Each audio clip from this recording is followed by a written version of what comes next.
Story time audio ബുക്സിലേക്ക് എല്ലാവർക്കും സ്വാഗതം. ജോസി വാഗമറ്റം എഴുതിയ നോവൽ ചാവുകടൽ. കരയിൽ വന്നടിച്ച് മടങ്ങുന്ന തിരകളെ മുറിച്ചു വരികയാണ് സെന്റ് തോമസ്. സെന്റ് തോമസിന്റെ വരവും കാത്ത് കടപ്പുറത്ത് കുറേ പേർ തടിച്ചു കൂടിയിട്ടുണ്ട്. അവർക്ക് ഇതിനകം വിവരം കിട്ടിക്കഴിഞ്ഞു. സെന്റ് തോമസ് മീൻ കൊണ്ടുവരുന്നുണ്ട്.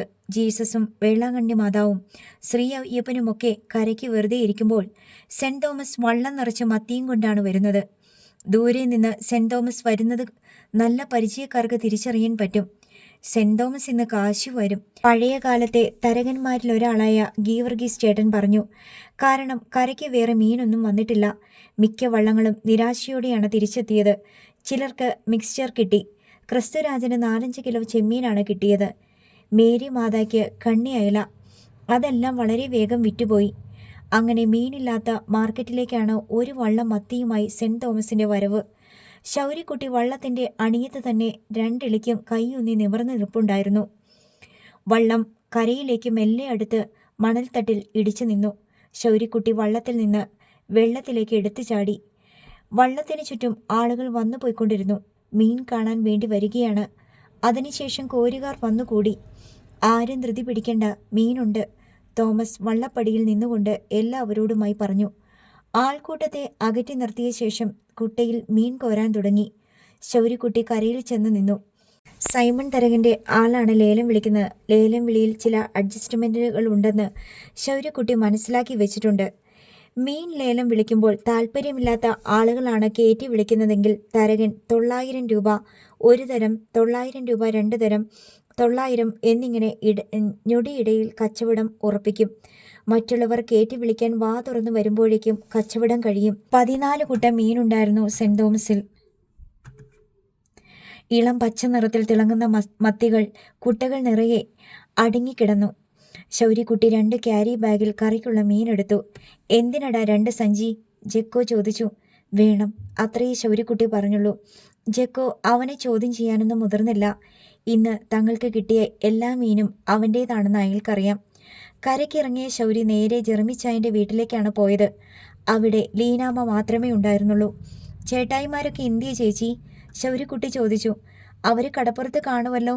ചായക്കടയിലായിരിക്കും, ഞാൻ കണ്ടില്ല. നീ എന്താ ഇപ്പം അവരുടെ കൂടെ പോവാത്തേ? അവർ വേണ്ടെന്ന് പറഞ്ഞു. ഞാനിപ്പോൾ വേറെ വള്ളത്തിലാ പോകുന്നത്. ഏത് വള്ളം? Saint Thomas. തോമസ് ചേട്ടനൊക്കെ പോണ വള്ളം. ശൗരിക്കുട്ടി വലം കൈയിലിരുന്ന സഞ്ചി ലീനാമ്മയുടെ നേർക്ക് നീട്ടി. ഇതെന്താടാ, മീനാ? ആണ്, ഞങ്ങൾ ഇന്നലെ രാത്രി കടലിൽ പോയി. മത്തിയാ കിട്ടിയത്. ലീനാമ്മ പ്ലാസ്റ്റിക് ക്യാരി ബാഗ് വാങ്ങിച്ച് അത് വിടർത്തി നോക്കി. 3-4 കിലോയ്ക്ക് അടുത്ത് ഒന്നാം തരം മത്തി. കറിക്കുള്ള മീനാ. ചേട്ടായിമാർ ഇന്നലെ കടലിപ്പണിക്ക് പോയില്ലല്ലോ. ഞാൻ പോട്ടെ. ശൗരിക്കുട്ടി തിരിഞ്ഞു നടന്നു. അത് നോക്കി ലീനാമ്മ അത്ഭുതത്തോടെ നിന്നു. 4 കിലോയ്ക്കടുത്ത് മത്തി തന്നിട്ട് പോയിരിക്കുന്നു, അതും വെറുതെ.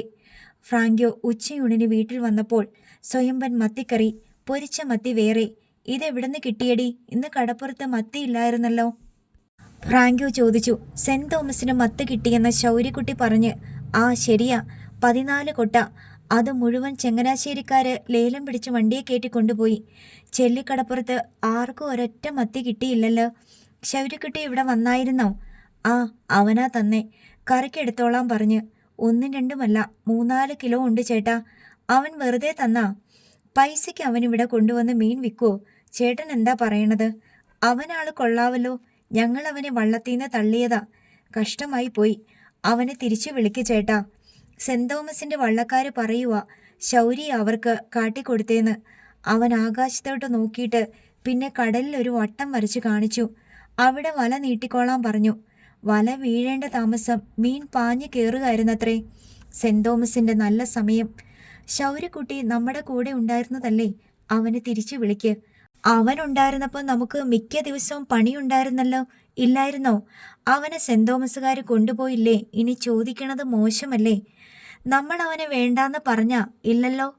പറഞ്ഞടി. മിനിയാന്നും അവൻ വന്ന് ചോദിച്ചതാ. സെന്റ് തോമസുകാർ വിളിക്കുന്നു, ഇവിടെ പണിയില്ലെങ്കിലേ പോകത്തുള്ളൂന്ന്. ഞാൻ പറഞ്ഞു പോയിക്കൊള്ളാൻ. ഇനി എങ്ങനെ അവൻ്റെ അടുത്തേക്ക് ചെല്ലും?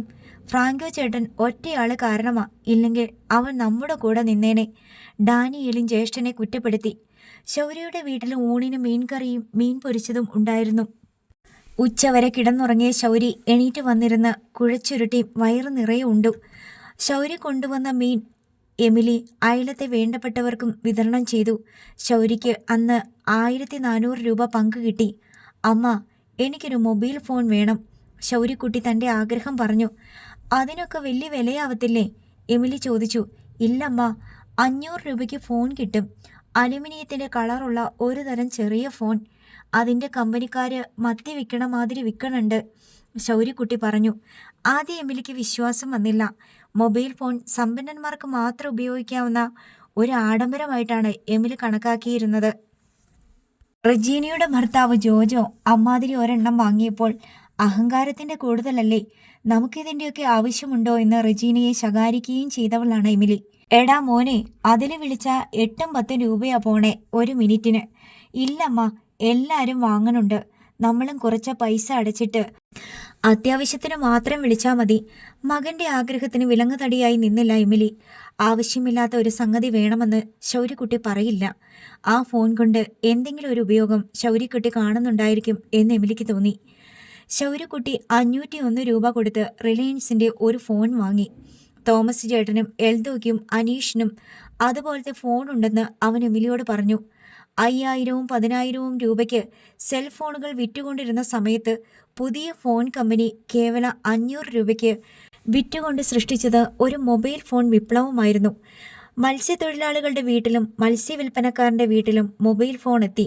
മത്സ്യത്തൊഴിലാളികൾ തമ്മിലും കടലിൽ പോകുന്ന വള്ളങ്ങൾ തമ്മിലും ആശയവിനിമയം സുസാധ്യമായി. എവിടെ, ഏത് വള്ളത്തിന് എത്രമാത്രം മീൻ കിട്ടി, ഏത് കടപ്പുറത്താണ് വില കൂടുതൽ കിട്ടുക, ഏത് കടപ്പുറത്താണ് മീനില്ലാത്തത് ഇത്യാദി വിവരങ്ങൾ അപ്പോഴപ്പോൾ ലഭിക്കുമെന്നായി. കടലും കരയും തമ്മിലുള്ള വാർത്താവിനിമയ അകലം നോട്ടിക്കൽ മൈലുകളിൽ നിന്ന് സെക്കൻഡുകളിലേക്ക് ചുരുങ്ങി. ശൗര്യക്കുട്ടി കടലിൽ പോകുന്ന വള്ളക്കാരോട് മൊബൈൽ ഫോണിൽ സംസാരിക്കുന്നത് കണ്ട് എമിലിയും കുഞ്ഞനെയും അതിശയപ്പെട്ടു നോക്കി നിൽക്കും. ഡെന്നിച്ചനും ജാനറ്റിനും മൊബൈൽ ഫോണിൽ സംസാരിക്കാനുള്ള കൊതി തീർത്തതും ശൗര്യക്കുട്ടി തന്നെ. 2 പേരെ കൊണ്ടും മൊബൈൽ ഫോണിൽ കൂടി എൽദോയോട് സംസാരിപ്പിച്ചു. പിന്നീട് റജീന വന്നപ്പോൾ ജോജോയുടെ മൊബൈൽ ഫോൺ നമ്പർ വാങ്ങി വെച്ചിട്ട് എമിലി ശൗര്യക്കുട്ടിയുടെ ഫോണിൽ ആഴ്ചയിൽ 1 തവണയെങ്കിലും റജീനയെ വിളിക്കുന്നത് പതിവാക്കി. മൊബൈൽ ഫോൺ സമ്പന്നരുടെ ആഡംബര വസ്തു മാത്രമല്ല, പാവപ്പെട്ടവരുടെ ജീവിതോപാധികൾക്കും കൂടി ഉപകരിക്കുന്ന സംഗതിയാണെന്ന് എമിലിക്ക് ക്രമേണ മനസ്സിലായി. കടലിൽ പണിയില്ലാത്ത ദിവസമാണെങ്കിൽ അതറിയാൻ ഒരു ഫോൺ കോൾ മതി. മുൻപ് വള്ളക്കാരുടെ വീട്ടിൽ പോയി തിരക്കണമായിരുന്നു. ചെല്ലിക്കടപ്പുറത്ത് ചാകരയില്ലാതാകുമ്പോൾ വള്ളക്കാർ ചെല്ലാനത്തോ പുന്നപ്പുറയിലോ ചെത്തിയിലോ ആണ് വള്ളം ഇറക്കുന്നതും അടുപ്പിക്കുന്നതും. അത്തരം അവസരങ്ങളിൽ വെളുപ്പിന് 4 മണിക്കും 5 മണിക്കുമൊക്കെ ഉറക്കത്തിൽ നിന്ന് എണീറ്റ് പോകേണ്ടി വരും. അങ്ങനെ എണീറ്റ് ചെല്ലുമ്പോഴായിരിക്കും അറിയുക ഇന്ന് കടലിൽ പോകുന്നില്ലെന്ന്. വെറുതെ തിരികെ പോരേണ്ടി വരും. മൊബൈൽ ഫോൺ ശൗര്യക്കുട്ടിയെ അത്തരം ബുദ്ധിമുട്ടുകളിൽ നിന്ന് രക്ഷപ്പെടുത്തി. കടലിൽ പണിയുണ്ടെങ്കിൽ വെളുപ്പിന് 4-നും 5-നുമൊക്കെ വള്ളക്കാർ ശൗര്യയെ മൊബൈൽ ഫോണിൽ വിളിക്കും. അപ്പോൾ എണീറ്റ് പോയാൽ മതി, പണിയില്ലെങ്കിൽ പോവുകയും വേണ്ട. ശൗര്യക്കുട്ടി ചെന്നതിന് ശേഷം സെൻറ് തോമസിന് ചാകരയായിരുന്നു. കടലിൽ പോയിട്ട് ചെലവുകാശ് പോലും മുതലാക്കാതെ തിരിച്ചു പോരേണ്ടി വന്നിട്ടില്ല. മിക്ക ദിവസങ്ങളിലും നല്ല കോള് കിട്ടുകയും ചെയ്തു. കടൽ കരിഞ്ഞൊന്നും കിട്ടാതെ മടങ്ങേണ്ടി വരുമെന്ന് തോന്നിക്കുന്ന ദിവസങ്ങളിൽ പോലും സെൻറ് തോമസിന് ഒരു പ്രതീക്ഷയുണ്ട്. അവസാനം ശൗരി എന്തെങ്കിലും ഒരു മാജിക്ക് കാണിക്കും. ശൗരി പറയുന്നിടത്തേക്ക് വള്ളക്കാർ വള്ളം ഓടിക്കും. ശൗരി പറയുന്നിടത്ത് നിർത്തും, വല നീട്ടും. ഒരിക്കലും നിരാശപ്പെടേണ്ടി വന്നിട്ടില്ല. ശൗരിക്കും അറിയില്ല അതെങ്ങനെ ശരിയാകുന്നുവെന്ന്. സംഖ്യകൾ ഇല്ലാത്ത കണക്കുകൂട്ടലാണത്. കടൽ, ആകാശം, കാറ്റ്, മേഘം, സൂര്യൻ, ചന്ദ്രൻ, നക്ഷത്രങ്ങൾ, തിരകൾ, വള്ളം, ഇതെല്ലാം കൂടിച്ചേർന്ന് ശൗര്യയുടെ ബോധ മനസ്സിലേക്ക് ഇടിമിന്നൽ പോലെ ഒരു തോന്നലിന് അയക്കും. ഇവിടെ സെൻറ് തോമസ് വള്ളക്കാർ വളരെ സന്തോഷത്തോടെ ഒരു പങ്ക് ശൗര്യയ്ക്ക് കൊടുത്തു പോന്നു. ഇതിനിടയിൽ വിൻസിയുടെ പെണ്ണ് കാണൽ ചടങ്ങ് നിശ്ചയിച്ചു. ഞായറാഴ്ച ദിവസം കാവുങ്കാട്ട് കത്രീനയുടെ ബന്ധു എബിസൺ വിൻസിയെ കാണാനെത്തി. എബിസനോടൊപ്പം എബിസന്റെ ജ്യേഷ്ഠൻ റോബിൻസൺ, കത്രീനയുടെ മകൻ ബിബിൻ എന്നിവരുമുണ്ടായിരുന്നു. അവരെ കൂട്ടിക്കൊണ്ടു വന്നത് കത്രീനയും. പെണ്ണ് കാണലിന് വന്നവർക്ക് കൊടുക്കാനുള്ള പലഹാരങ്ങൾ ബേക്കറി കടയിൽ നിന്ന് ശൗര്യക്കുട്ടിയാണ് വാങ്ങിക്കൊണ്ടു വന്നത്. വന്നവർക്ക് ചായ കൊടുക്കാനുള്ള പാലും പഴങ്ങളും കൂടി ശൗര്യ കരുതിയിട്ടുണ്ടായിരുന്നു. കടലിൽ പോകുന്നവരാണ് എബിസൺ. എബി എന്ന് എല്ലാവരും വിളിക്കും. 8ാം ക്ലാസ് വരെ മാത്രമേ പഠിച്ചിട്ടുള്ളൂ. വയസ്സ് 32ആയി. കല്യാണം കഴിക്കാതിരുന്നത് അതിനോട് താല്പര്യം തോന്നാഞ്ഞിട്ടാണെന്നാണ് മറുപടി. ഇപ്പോൾ താല്പര്യം തോന്നിയത് അമ്മയുടെ നിർബന്ധം കൊണ്ടും. സംസാരിച്ചു വന്നപ്പോൾ കുഞ്ഞിനയ്ക്കും എമിലിക്കും കാര്യം മനസ്സിലായി. ഉഴപ്പനാണ്. ഒരു ദിവസം കടലിൽ പോയാൽ പിന്നെ 2 ദിവസം വെറുതെ നടക്കും. എവിടെ പെരുന്നാൾ ഉണ്ടെങ്കിലും അവിടെ അലഞ്ഞു തിരിയും. ഉത്തരവാദിത്ത ബോധമില്ല. പള്ളിപ്പെരുന്നാളുകളും ഉത്സവങ്ങളുമാണ് ഹരം. കള്ളുകുടി, ചീട്ടുകളി, ബീഡിവലി ഇത്യാദി ദുസ്വഭാവങ്ങൾ കുറേശ്ശെയുണ്ട്. കാണാൻ ഇത്തിരി കറുത്തിട്ടാണ്. വിൻസിയാണെങ്കിൽ വെളുത്ത പെണ്ണ്. കാറ്റും വെയിലുമേറ്റ് മങ്ങിയ പോലൊരു വെളുപ്പ്. കുഞ്ഞന്നയ്ക്കും എമിലിക്കും ചെറുക്കനെ അത്ര ഇഷ്ടപ്പെട്ടില്ല. പെണ്ണ് കാണൽ ചടങ്ങ് കഴിഞ്ഞു. എനിക്ക് ഈ ചെറുക്കൻ മതി, വിൻസി തീർത്തു പറഞ്ഞു. പെണ്ണ് കാണൽ ചടങ്ങിന് ശേഷം പെൺവീട്ടുകാരുടെ മറുപടി അറിയാൻ കാവുങ്കൽ കത്രീനയും എബിസണും അല്പനേരം കാത്തുനിന്നു. പിന്നീട് അറിയിക്കാമെന്ന് പറഞ്ഞ കുഞ്ഞന്ന അവരെ മടക്കി അയച്ചു. എമിലി വിൻസിയോട് നിനക്ക് ആ ചെറുക്കനെ മതിയോടി എന്ന് ചോദിച്ചപ്പോൾ പ്രതീക്ഷിച്ച ഉത്തരം അതിനെ വേണ്ട എന്നായിരുന്നു. ഓ, എനിക്കത് മതി. അത് ചെറുക്കനെ ഇഷ്ടപ്പെട്ടിട്ടുള്ള ഉത്തരമായിരുന്നില്ല. ആ മറുപടിക്ക് പിന്നിൽ കുറേയധികം വേവലാതികൾ ഉണ്ടെന്ന് എമിലിക്ക് തോന്നി. ചോദിച്ചറിഞ്ഞിടത്തോളം അത്ര നല്ല ചെറുക്കനൊന്നുമല്ല. കള്ളു കുടിക്കും, ബീഡി വലിക്കും, ചീട്ട് കളിക്കും. അതൊന്നും ഇല്ലാത്തവരാരാ ഈ കടപ്പുറത്ത്? വിൻസി മറു ചോദ്യമിട്ടു. എന്നാലും അറിഞ്ഞോണ്ടെങ്ങനെയാ? നേരാവണ്ണം പണിക്കൊന്നും പോകത്തില്ലെന്ന്. മടിയനാ. ലക്ഷണം കണ്ട അറിയാം. കല്യാണം കഴിക്കാൻ പോലും മടിയുണ്ടായിട്ടല്ലേ അവൻ ഈ 33 വയസ്സുവരെ പെണ്ണ് കിട്ടാതെ നിന്നത്. എമിലി വിൻസിയെ നിരുത്സാഹപ്പെടുത്താൻ ശ്രമിച്ചു. കല്യാണം കഴിയുമ്പോൾ മടിയൊക്കെ മാറിക്കോളും. മാറിയില്ലെങ്കിലോ? മടി ഇനിയും കൂടിയെങ്കിലോ? എൻ്റെ വിധി അതാണെന്ന് സമാധാനിച്ചേക്കാം. ഒന്നുകൂടെ ആലോചിച്ചിട്ട് പോരെ? വേറെ 1-2 ആലോചന കൂടി നോക്കാം, എമിലി അവളോട് പറഞ്ഞു. വേണ്ട, ഇത് മതി. എടി മോളെ, കേട്ട് നിന്ന കുഞ്ഞന്നെ വിളിച്ചു. അവൻ എപ്പോഴും പെരുന്നാളും ഉത്സവവും കണ്ട് നടക്കുന്നവനാ. അവൻ തന്നെ അത് പറഞ്ഞല്ലോ. അത് സാരമില്ല. അവനെ കണ്ടാൽ തന്നെ ഒരു ഭംഗിയില്ലല്ലോ. ഒന്നാമത് കറുത്തിട്ട്. പിന്നെ അവൻ്റെ നോട്ടം കണ്ട എന്തോ കള്ളത്തരം ഉണ്ടെന്ന് തോന്നും. വേറെ നോക്കിപ്പോയിട്ട് ആരെയും കിട്ടിയില്ലെങ്കിലോ? വിൻസി ചോദിച്ചു. അപ്പോൾ നമുക്ക് ഇത് തന്നെ ഉറപ്പിക്കാം, എമിലി പറഞ്ഞു. അപ്പോഴും ഈ പോരായ്മകളൊക്കെ ഇല്ലേ? അത് ശരിയാ, എമിലി സമ്മതിച്ചു. വേറെ നോക്കിയിട്ട് വരുമ്പോൾ ഇവർ വേണ്ടെന്ന് പറഞ്ഞെങ്കിലോ?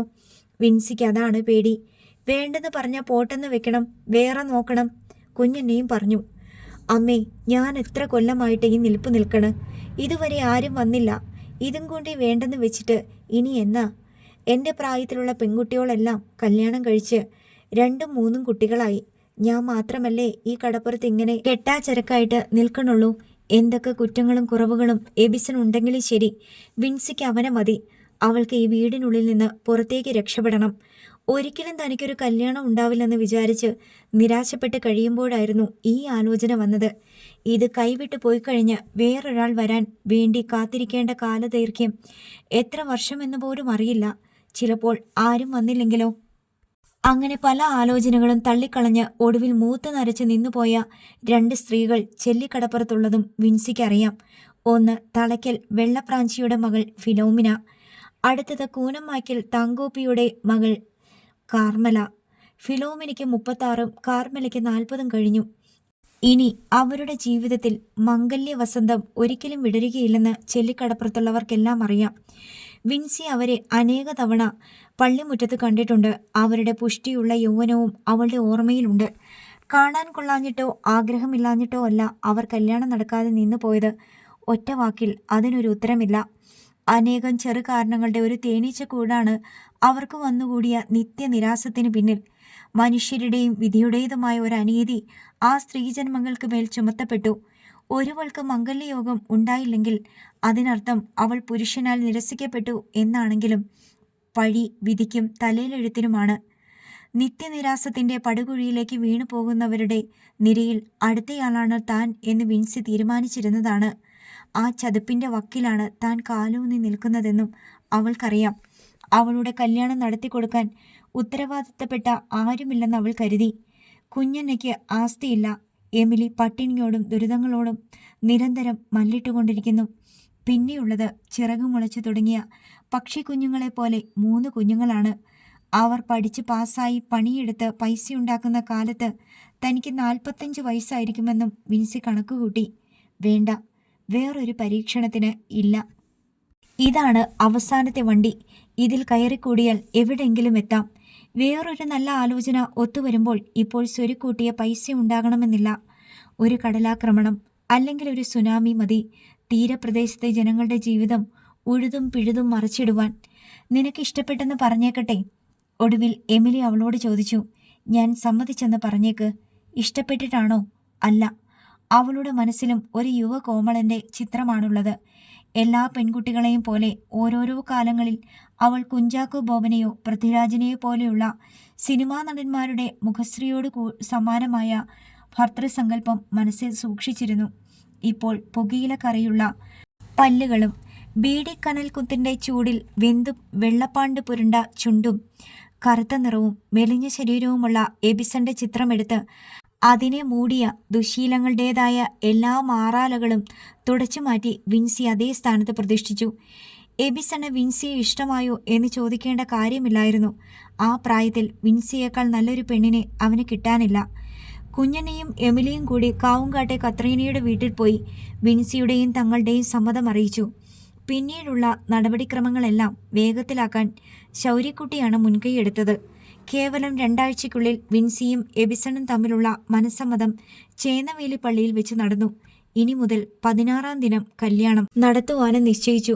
എമിലിയും കുഞ്ഞനെയും കിട്ടാവുന്നിടത്തു നിന്നെല്ലാം സഹായം തേടി കല്യാണം ഉറപ്പിച്ചപ്പോൾ കാവുംകാട്ട് കത്രീനയോ എബിസണോ അവൻ്റെ സ്വന്തം ബന്ധങ്ങളിൽപ്പെട്ട മറ്റുള്ളവരോ ഒരു ഡിമാൻഡും മുന്നോട്ട് വെച്ചിരുന്നില്ല. നിങ്ങൾക്കിഷ്ടമുള്ളത് അവൾക്ക് കൊടുക്കുക എന്ന് എബിസന്റെ മാതാപിതാക്കൾ പറഞ്ഞപ്പോൾ കുഞ്ഞന്ന അത് തിരുത്തി. ഞങ്ങളെ കൊണ്ടാകുന്ന പോലെ ഉള്ളതൊക്കെ നുള്ളിപ്പെറുക്കിയും കടം മേടിച്ചും കഴിയുന്നിടത്തോളം കൊടുക്കാം. ഇതുവരെ 11 വയസ്സ് തികഞ്ഞിട്ടില്ലാത്ത ഒരു കുട്ടിയായി കല്യാണം നടത്തുന്നേ. അവൻ കടലിപ്പണിക്ക് പോയി ഉണ്ടാക്കുന്ന പൈസയാ. അത് പറയാതെ തന്നെ എബിസന്റെ മാതാപിതാക്കൾക്കറിയാം. ശൗര്യയെ അറിയാത്ത ആരും ചെല്ലിക്കടപ്പുറത്തില്ല. അവനാണ് വിൻസിയുടെ കല്യാണം നടത്തുന്നതെന്ന് അറിഞ്ഞവർ മൂക്കത്ത് വിരൽ വെച്ചു. മറിയമ്മ കടപ്പുറത്ത് പറഞ്ഞു നടന്നു. അവനെ കണ്ടു പഠിക്കുക ആണുങ്ങളൊക്കെ. അതാണ് ഉത്തരവാദിത്തം. അവൻ തന്നെയാ പറഞ്ഞത് അവളെ കെട്ടിച്ചു വിടണമെന്ന്. അവൻ കടലിൽ പണി ചെയ്ത് ഉണ്ടാക്കിയ പൈസയാ. എമിലി അന്തേരി കടപ്പുറത്ത് തൻ്റെ വീട്ടിൽ ചെന്ന് അപ്പനോടും അമ്മയോടും വഴക്കിട്ട് കുറേ പണം വാങ്ങിച്ചെടുത്തു കൊണ്ടുവന്നു. റെജീനയോട് കെഞ്ചി കുറച്ച് പൈസ സംഘടിപ്പിച്ചു. സെന്റ് തോമസ് വള്ളക്കാർ പിരിവിട്ട് ശൗര്യക്കുട്ടിക്ക് സഹായം നൽകി. ആലപ്പുഴ ടൗണിൽ വിൻസിയെയും അവളെ കെട്ടാൻ പോണെ എബിസനെയും കൂട്ടിക്കൊണ്ടുപോയി സ്വർണവും കല്യാണ വസ്ത്രങ്ങളും എടുത്തത് കത്രീനയും കുഞ്ഞിനെയും എമിലിയും കൂടിയായിരുന്നു. 700 രൂപയാണ് ഗ്രാമിന് സ്വർണ്ണവില. 15 പവന്റെ സ്വർണം. വിവാഹ വസ്ത്രങ്ങൾ 25,000 രൂപ ചെറുക്കൻ്റെ വീട്ടുകാർക്ക് കല്യാണ ചെലവിനായി കൊടുത്തു. മനസ്സമ്മതത്തിന് 10,000 രൂപയോളം ചെലവായിട്ടുണ്ടായിരുന്നു. എല്ലാം കൂടി 1.5 ലക്ഷം രൂപയെന്നാണ് ശൗര്യക്കുട്ടിയും എമിലിയും കുഞ്ഞനെയും കൂടി കണക്ക് കൂട്ടി വെച്ചിരുന്നത്. കല്യാണക്കുറി അച്ചടിച്ചു. പള്ളിയിൽ 2 ഞായറാഴ്ച വിളിച്ചു ചൊല്ലി. 3-ാമത്തെ വിളിച്ചു ചൊല്ലിൻ്റെ അന്ന് തന്നെയാണ് കല്യാണവും. ഇതിനേക്കാളും നല്ലൊരു ചെറുക്കനെ നിനക്ക് കിട്ടുമായിരുന്നല്ലോടി എന്ന് വിൻസിയോട് റെജീന പറഞ്ഞപ്പോൾ വിൻസിയുടെ മറുപടി ഇപ്രകാരമായിരുന്നു.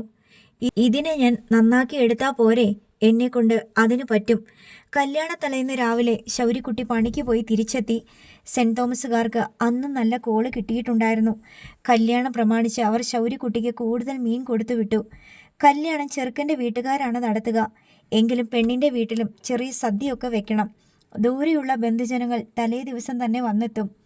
കല്യാണത്തലേന്ന് രാത്രി എമിലിയുടെ മാതാപിതാക്കളും റെജീനയും കുടുംബവും അത്താഴം കഴിഞ്ഞ് വീട്ടിൽ അവിടെവിടെ കൂട്ടം കൂടിയിരുന്ന് ഓരോരോ നാട്ടുവർത്തമാനങ്ങളും വീട്ടുവർത്തമാനങ്ങളും പറയുകയായിരുന്നു.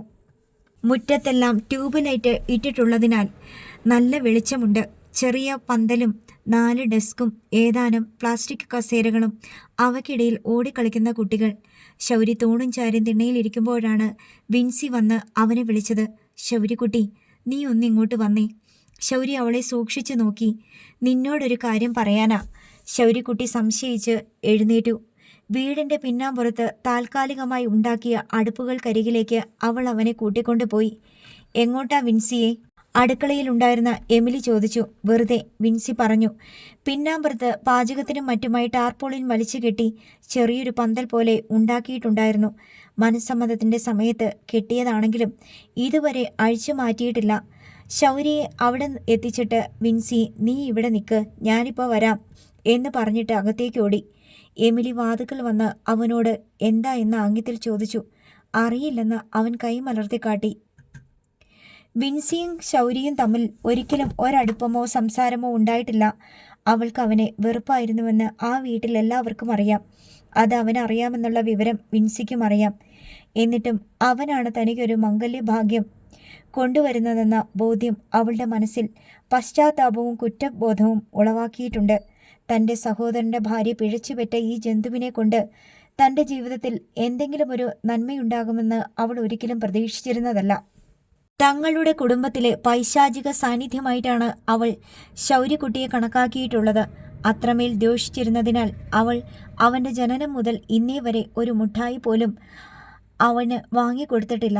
ജാനറ്റിനും ഡെന്നിസിനും മിഠായി കൊടുക്കുകയും ശൗര്യക്കുട്ടിക്ക് കൊടുക്കാതെ തൻ്റെ വിദ്വേഷവും സ്നേഹരാഹിത്യവും പ്രകടമാക്കുകയും ശൗര്യക്കുട്ടിയെ കൊതിപ്പിക്കുകയും നിരാശപ്പെടുത്തുകയും ചെയ്തിട്ടുണ്ട് അവൾ അനേകം തവണ.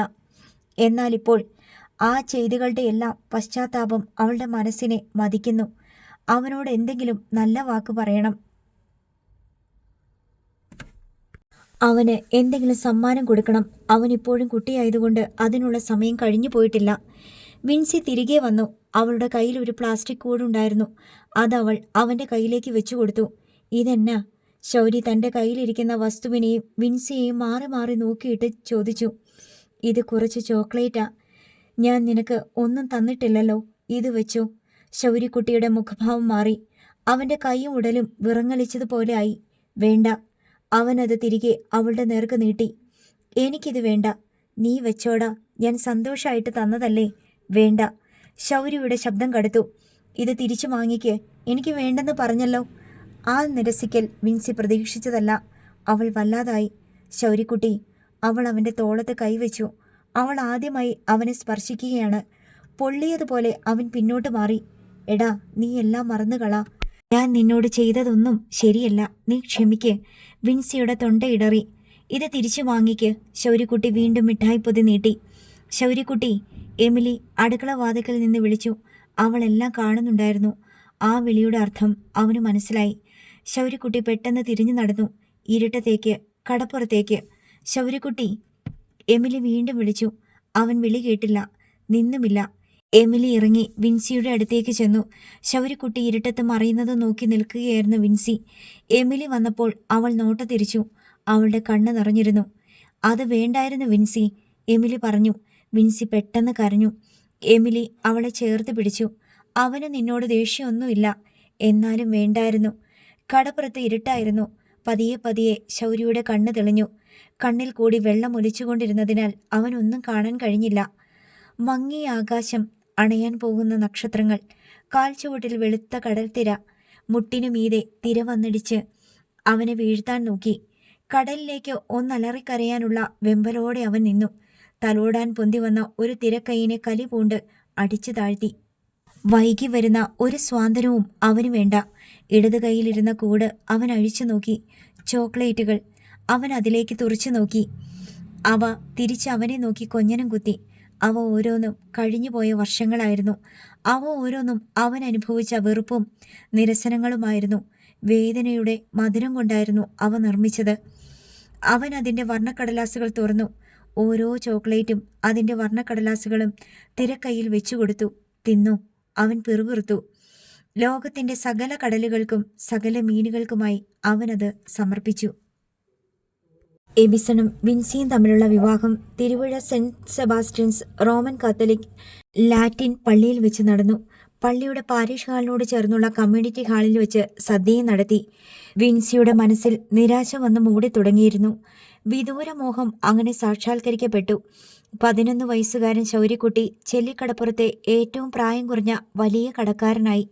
കുഞ്ഞനെയും എമിലിയും കൂടി ആരോടൊക്കെ കടം വാങ്ങിയിട്ടുണ്ടെന്ന് അവർ കൊടുത്ത ലിസ്റ്റ് കണ്ടപ്പോഴേ ശൗര്യക്കുട്ടിക്ക് മനസ്സിലായുള്ളൂ. എന്തിനു വാങ്ങി, എന്തു ചെയ്തു എന്ന ചോദ്യത്തിനൊന്നും പ്രസക്തിയില്ല. കല്യാണപ്രായം കഴിഞ്ഞ് നിന്നുപോയ ഒരു പെണ്ണിന്റെ കല്യാണം മംഗളകരമായി നടന്നു. തൻ്റെ അമ്മയോ വല്യമ്മച്ചിയോ പണം ദൂർത്തടിച്ചിട്ടല്ല കടം ഇത്രയും പെരുകി വന്നതെന്ന് ശൗര്യക്കുട്ടിക്കറിയാം. കല്യാണമാകുമ്പോൾ കണക്ക് കൂട്ടാത്ത കുറേ ചിലവുകൾ വരും. അത് മുൻകൂട്ടി കാണാത്ത ചിലവുകളായിരിക്കും. കടങ്ങളെല്ലാം തീർക്കാൻ ആശ്രയം കടൽ മാത്രമേ ഉള്ളൂ. കടലിൽ നിന്ന് വാരിക്കൊണ്ടുവന്ന് വിറ്റിട്ട് വേണം കാലക്ഷേപം കഴിയാനും. പക്ഷേ ശൗരി നല്ല ആത്മവിശ്വാസത്തിലാണ്. ചെല്ലിക്കടപ്പുറത്ത് അവൻ ഒരു വിലയും മതിപ്പുമുണ്ട്.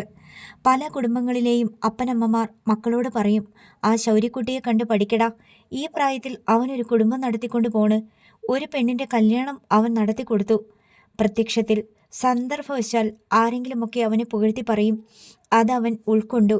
മറ്റ് ചില കുബുദ്ധികൾ ഇകഴ്ത്തി പറയുന്നതും അവൻ്റെ ചെവിയിലെത്താറുണ്ട്. എന്തു പറഞ്ഞിട്ടെന്താ, പിഴച്ചുണ്ടായവനല്ലേ. പിഴച്ചുണ്ടാകുന്നവന്മാർ അപ്പൻ്റെ തനി നിറവും ഗുണവും കാണിക്കുമെന്നാ പഴമക്കാർ പറയണത്. എന്തിനാണങ്ങനെ ദുഷിച്ചു പറയുന്നതെന്ന് ശൗരിക്കോ കേൾക്കുന്ന സുമനസ്സുകൾക്കോ അറിയില്ല. പറയുന്നവർക്ക് എന്തെങ്കിലും സുഖം കിട്ടുന്നുണ്ടായിരിക്കും എന്ന് കരുതാനേ നിവർത്തിയുള്ളൂ. കടലിൻ്റെ മക്കളെ പിഴിഞ്ഞ് കാശുണ്ടാക്കുന്നവനാ സൈമൺ തരകൻ. അയാളുടെ വിത്തും ഒട്ടും കുറയത്തില്ല. അവനിന്ന് കടലിൽ നിന്ന് വാരിയ നാളെ കരയ്ക്കൊന്നും വാരും. വിത്ത് ഗുണം 10 ഗുണം എന്നല്ലേ. മാസങ്ങളോളം കടലിൽ പണിയെടുത്ത് ശൗര്യക്കുട്ടി തൻ്റെ കടങ്ങൾ ഒന്നൊന്നായി വീട്ടിക്കൊണ്ടിരുന്നു. ജീസസ് കടലിൽ പോകാത്ത ദിവസം സെൻറ് തോമസ് പോകുന്നുണ്ടെങ്കിൽ തനിക്ക് കിട്ടിയ കറിമീനിൻ്റെ ഒരു പങ്ക് ജെറമിച്ചായൻ്റെ വീട്ടിൽ ശൗര്യക്കുട്ടി കൊടുത്തിരിക്കും. ആദ്യത്തെ ഏതാനും ദിവസങ്ങളിൽ ശൗര്യക്കുട്ടി അങ്ങനെ ചെയ്തപ്പോൾ ഫ്രാങ്കോയ്ക്കും ഡാനിയലിനും അല്പം കുറച്ചിൽ തോന്നി. നമ്മളവനെ നമ്മുടെ വള്ളത്തിൽ നിന്ന് ഒഴിവാക്കി വിട്ടതിൻ്റെ കളിയാക്കല. ഇനി അവൻ മീൻ കൊണ്ടുവന്നാൽ മേടിക്കണ്ട. ഫ്രാങ്കോ ഒരവസരത്തിൽ ലീന അമ്മയോട് പറഞ്ഞു. ലീന അമ്മയ്ക്ക് അങ്ങനെയൊരു തെറ്റിദ്ധാരണ ഉണ്ടായിരുന്നില്ല. അവൻ മനസ്സായിട്ട് തരുന്നതാണെന്നേ. അവനെ വിളിച്ചു ചോദിച്ചാൽ മതി, അറിയാലോ പകരം വീട്ടലാണോന്ന്. ലീന അമ്മ പറഞ്ഞു. ഒരു ദിവസം ശൗര്യക്കുട്ടി മീൻ കൊണ്ടുവന്നപ്പോൾ ഡാനിയൽ അവനെ പിടിച്ചു നിർത്തി ചോദിച്ചു, നീ ഞങ്ങളെ കളിയാക്കുവാണോടാ ശൗരി? എന്നെ ഞങ്ങൾ വള്ളത്തിൽ നിന്ന് ഇറക്കി വിട്ടതിന്? ശൗര്യക്കുട്ടി ആദ്യം പകച്ചു. പിന്നെ ഡാനിയലിൻ്റെ അല്പത്തരം ഓർത്ത് ഉള്ളിൽ പരിതപിച്ചു. കഷ്ടമുണ്ട് കേട്ടോ, ഇത് ഞാനെൻ്റെ ജെറമിച്ചായന് കൊടുക്കണതാ, നിങ്ങൾക്ക് തരണതല്ല. അതും പറഞ്ഞ് ശൗര്യക്കുട്ടി നടന്നുപോയി. ഡാനിയലോ ഫ്രാങ്കോയോ പിന്നീട് ഒരിക്കലും ശൗര്യക്കുട്ടിയെ തടഞ്ഞില്ല. ശൗര്യയ്ക്ക് തങ്ങളുടെ അപ്പനോടുണ്ടായിരുന്ന ആത്മബന്ധം അവർക്കറിയാം. ശൗര്യക്കുട്ടിയെ ജീസസിലോട്ട് തിരികെ വിളിക്കാൻ ലീനാമ്മ പലതവണ തൻ്റെ ഭർത്താവിനെയും സഹോദരനെയും ഉപദേശിച്ചു. കാരണം അവളുടെ നിരീക്ഷണത്തിൽ ശൗര്യക്കുട്ടി വരച്ചുള്ളവനാണ്. ശൗര്യക്കുട്ടി പണിക്ക് കയറുന്ന വള്ളത്തിന് ഒരു ദിവസം അല്ലെങ്കിൽ അടുത്ത ദിവസം മീൻ കിട്ടിയിരിക്കും. സെൻറ് തോമസ് ശൗര്യക്കുട്ടിയെ കൊണ്ടാണ് ജീവിച്ചു പോകുന്നത് എന്നാണ് ലീനാമ്മയുടെ ഭാഷ്യം.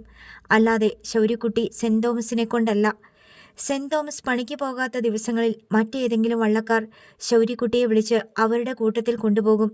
ശൗര്യക്കുട്ടിയെ കൂടെ കൂട്ടിയിട്ട് മീൻ കിട്ടിയെന്നല്ലാതെ മോശമായ ഒരഭിപ്രായവും ആരും പറഞ്ഞിട്ടില്ല. ഒരു ദിവസം ഡാനിയൽ ശൗര്യക്കുട്ടിയെ ജീസസിലേക്ക് ക്ഷണിച്ചു. ആ ക്ഷണം നിരസിച്ചിട്ട് ശൗര്യക്കുട്ടി പറഞ്ഞു, എന്നെ സെൻറ് തോമസ് വേണ്ടെന്ന് പറയട്ട്, ഞാൻ വരാം. നിന്നെ ഞങ്ങളല്ലേ ആദ്യം വള്ളത്തെ കയറ്റിയത്. അതൊക്കെ ശരിയാണ്. പക്ഷെ അവരോട് ഞാൻ എന്നാ പറയും? അവരെനിക്ക് പങ്ക് തരണുണ്ട്. കല്യാണത്തിന് കാശ് കടം തന്നത് തീർന്നിട്ടില്ല. ഇപ്പോഴും കടം ചോദിച്ചാൽ തരും. അവരോട് എന്നാ പറഞ്ഞിട്ട് വരണം ഞാൻ നിങ്ങളുടെ വള്ളത്തിൽ? ശൗര്യക്കുട്ടിയുടെ ചോദ്യം ന്യായമാണ്. എല്ലാവരും പുറന്തള്ളിയപ്പോൾ ശൗര്യക്കുട്ടിയെ ഏറ്റെടുത്തത് സെൻറ് തോമസ് ആണ്. യാതൊരു കാര്യവുമില്ലാതെ അവരെ ഉപേക്ഷിച്ചു പോരാൻ അവന് വയ്യ. എൻ്റെ അമ്മ ഒരു വള്ളം വാങ്ങിയിട്ട് എന്നെ വിളിച്ചാലും ശരി, സെൻറ് തോമസിന് എന്നെ വേണമെങ്കിൽ ഞാൻ പോവില്ല. അതാണ് ശൗര്യക്കുട്ടിയുടെ നിലപാട്. സെൻറ് തോമസിന് ശൗര്യക്കുട്ടിയെ മറ്റാർക്കും വിട്ടുകൊടുക്കാൻ മനസ്സിലായിരുന്നു താനും. മീനൊന്നും കിട്ടിയില്ലെങ്കിലും വേണ്ട, അവൻ വള്ളത്തിൽ വെക്കണ ചോറും കറിയും ഉണ്ടല്ലോ, അതിൻ്റെ രുചി മാത്രം മതിയല്ലോ. എൽദോ ഗുരുവായൂരപ്പൻ്റെ അണിയറക്കാരൻ ഗബ്രിയേലിനോട് ഒരിക്കൽ പറഞ്ഞതാണ്. അതോടെ ശൗര്യക്കുട്ടിയെ വിട്ടുകിട്ടില്ലെന്ന് ജീസസിന് ഉറപ്പായി. നിങ്ങളുടെ കൈവെള്ളയിലിരുന്നതല്ലേ, നിങ്ങൾ കൊണ്ടേ കളഞ്ഞതല്ലേ അവനെ? ലീനാമ്മയുടെ ചോദ്യത്തിന് ഫ്രാങ്കോയ്ക്കോ ഡാനിയലിനോ മറുപടി ഉണ്ടായതുമില്ല. ചെല്ലിക്കടപ്പുറത്ത് മീനിൻ്റെ ക്ഷാമം അനുഭവപ്പെട്ട ഒരു ദിവസം വള്ളങ്ങൾ പലതും വന്നടുക്കുന്നുണ്ടെങ്കിലും ഒന്നിലും 2 കൊട്ട തികച്ച് മീനില്ല. കഴിഞ്ഞ ഒരു മാസമായി കടലിൽ വറുതി തുടങ്ങിയിട്ട് മീൻ വരാത്തതിനാൽ കടപ്പുറത്ത് കച്ചവടവുമില്ല. സൈമൺ തരകൻ കുറച്ച് ദിവസങ്ങളായി ദേഷ്യത്തിലാണ്. കടപ്പുറത്ത് കച്ചവടം നടന്നാലേ തരകൻ്റെ പെട്ടിയിൽ പണം വീഴുകയുള്ളൂ. അവനൊക്കെ എന്തിന് കടലിൽ പണിക്ക് പോണത്? മണ്ണെണ്ണ കത്തിച്ച് കളയാനാ? വള്ളത്തിന് കൊടുത്ത കാശ് മുതലാവണില്ല. സൈമൺ തരകൻ ചില ദിവസങ്ങളിൽ കടപ്പുറത്ത് വന്ന് ആരോടൊന്നില്ലാതെ കയർത്തു. കടലിൽ വീശണ വലയെ മീൻ കയറാത്തത് നമ്മുടെ കുഴപ്പാ. കടലിൽ പണിക്ക് പോകുന്നവർ തന്നെത്താൻ പിറുപിറുത്തു. അവരുടെ കുടിയിടങ്ങളിൽ കടം പലിശക്കാരൻ്റെ രൂപത്തിലും പണയക്കാരൻ്റെ രൂപത്തിലും വന്ന് ചുറ്റിയടിച്ചു പോയിക്കൊണ്ടിരുന്നു. സൈമൺ തരകൻ 100 കണക്കിന് വള്ളങ്ങൾക്ക് പണം കടം കൊടുത്തിട്ടുണ്ട്. അതത് വള്ളങ്ങൾ കടലിൽ പോയി മീൻ പിടിച്ചു കൊണ്ടുവന്ന് ലേലം ചെയ്ത് വിൽക്കുന്നതിൻ്റെ 10, 15, 20% പങ്കാണ് തരകൻ്റെ വരുമാനം. രാവിലെ പള്ളി കഴിഞ്ഞ് മീനെടുക്കാൻ എത്തിയതായിരുന്നു എൽസമ്മയും ഡാൻഡസും. കടപ്പുറത്ത് മീൻകാരി പെണ്ണുങ്ങൾ മീൻകുട്ടകളിൽ വെച്ച് കച്ചവടം നടത്തുന്നുണ്ട്. വട്ടമത്തി, ചെമ്മീൻ, നങ്ക്, കടവരാൽ, കിളിമീൻ, പാമ്പാട തുടങ്ങിയ മത്സ്യങ്ങളാണ് അവരുടെ കുട്ടകളിൽ. കടപ്പുറത്ത് അടുക്കുന്ന വള്ളങ്ങളിൽ 2-3 കുട്ട മിക്സ്ചർ മീനുകൾ ഉണ്ടാകും. അവ തരംതിരിച്ച് ലേലം ചെയ്യുമ്പോൾ ലേലം പിടിച്ച് കച്ചവടം ചെയ്യുകയാണ് ചെറുകിടക്കാരായ മീൻകാരി പെണ്ണുങ്ങൾ. നല്ല മീനൊന്നും ഇതുവരെ ഒരു വള്ളത്തിലും വന്നിട്ടില്ല. എൽസമ്മയുടെ ഡ്രൈവർ അവിടെ ചുറ്റി നടന്നു. നല്ല മീനുണ്ടെങ്കിൽ സൈമൺ തരകന്റെ ഡ്രൈവറോ വീട്ടുജോലിക്കാരനോ വന്ന് വാരിയെടുത്ത് കൊണ്ടുപോവുകയാണ് പതിവ്. അതിന് ചോദ്യവും പറച്ചിലും വില വാങ്ങലും ഒന്നുമില്ല. കടപ്പുറത്തു നിന്ന് കറിക്ക് വേണ്ടത്ര എടുത്തുകൊണ്ട് പോവുക എന്നത് തരകന്റെ അവകാശമാണ്. ഇനി സെന്റ് തോമസും കൂടി എത്താനുണ്ട് എന്നാരോ പറഞ്ഞത് കേട്ട് എൽസമ്മയും ഡാൻഡസും കാറിന് പുറത്തിറങ്ങി കടപ്പുറത്തേക്ക് നടന്നു. ഡാൻഡസ് കടപ്പുറത്തുകാരുടെ ഭാഷയിൽ നല്ലപോലെ വെളുത്ത് ചുമന്ന് തുടുത്ത് സായിപ്പ് കുഞ്ഞിനെ പോലെ ഇരുന്നു. ജീൻസും ഷൂസും ടീഷർട്ടും ഒക്കെ ഇട്ട് ധനികപുത്രൻ്റെതായ എല്ലാ ലക്ഷണങ്ങളോടും കൂടി ജീൻസിന്റെ 2 പോക്കറ്റിലും കൈകൾ തിരുകി അവൻ കടപ്പുറത്തുകൂടി അലസമായി നടന്നു. കടൽക്കാറ്റിൽ അവന്റെ പട്ടുനാര് പോലെ മിനുസമേറിയ മുടിയിഴകൾ ഇളകി കളിച്ചു. സെന്റ് തോമസ് കടപ്പുറത്തേക്ക് വരുന്നുണ്ടായിരുന്നു. വള്ളത്തിലേക്ക് ഫോൺ വിളിച്ചപ്പോൾ കുറച്ച് വെള്ളച്ചൂര കിട്ടിയിട്ടുണ്ടെന്നായിരുന്നു മറുപടി. അതും കഷ്ടിച്ച് 2 കുട്ടയേ ഉള്ളൂ. Saint Thomas കരയ്ക്കെടുത്തു. അതിലുണ്ടായിരുന്ന മീൻ കുട്ടയിൽ കോരി മാർക്കറ്റിലേക്ക് കൊണ്ടുവന്നു. ഡാൻഡസ് അതെല്ലാം നോക്കിക്കൊണ്ട് കടപ്പുറത്ത് നിന്നു.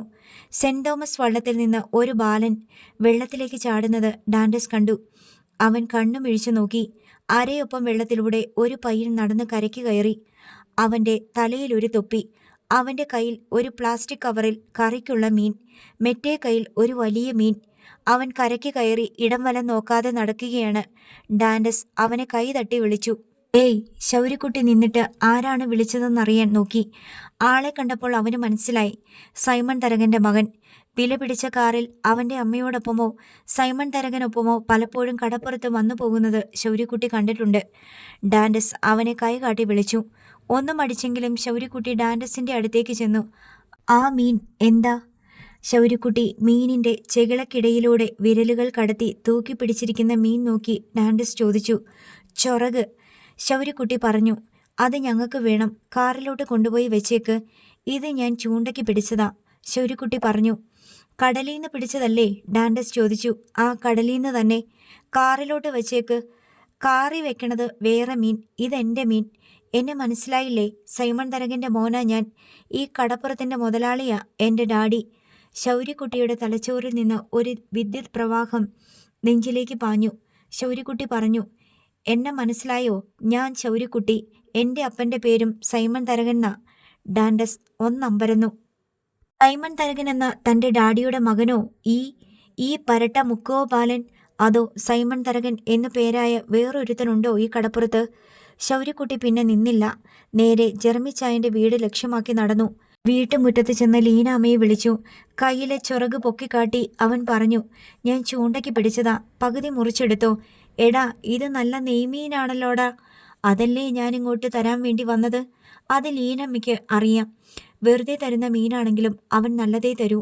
അവൾ കത്തി എടുത്തുകൊണ്ടുവന്ന് മീൻ ഇലയിൽ വെച്ച് നടുവേ മുറിച്ചു. ഇതിലേത് പങ്കു വേണം നിനക്ക്? ചേച്ചി എടുത്തിട്ട് തന്നാ മതി.